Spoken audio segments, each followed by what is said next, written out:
There's a, you know, when I was talking about this series and kind of introducing you all, I was using some words like cerebral and bold and all of those things, and it's true. And I wonder, Adam, just when you get the scripts for this show and you're reading them, are you doing what we're doing and saying, are we really doing this? Can we do this? Like, this is bananas. Yeah, 100%. Yeah. That's part of the reason I wanted to do it so badly when I first read Dan's script for the first episode.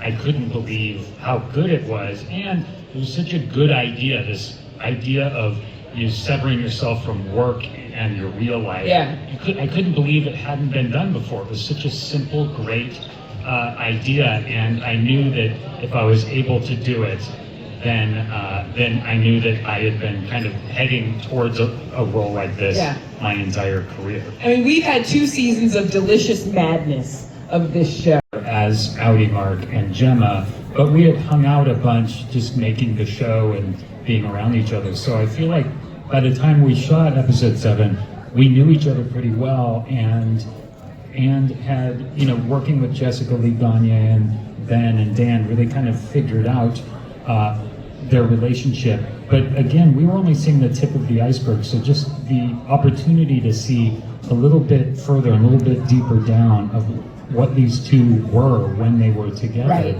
was pretty amazing. And to do it with Dichen was just incredible.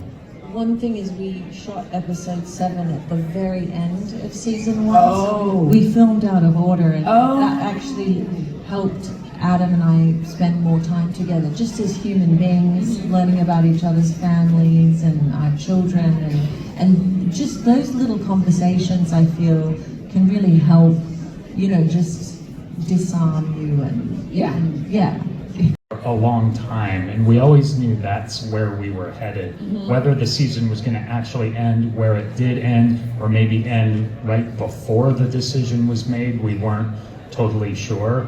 I think it ended at the right place. As far as the decision goes, that was always the decision, just because for any Mark, that's the only decision. There's no other way to, for him anyway, being faced with walking out the door and maybe never existing again. Right. He didn't know if his Audi was going to ever come back in. And the woman he's in love with is standing right behind him. I mean, it's really kind of no decision at all.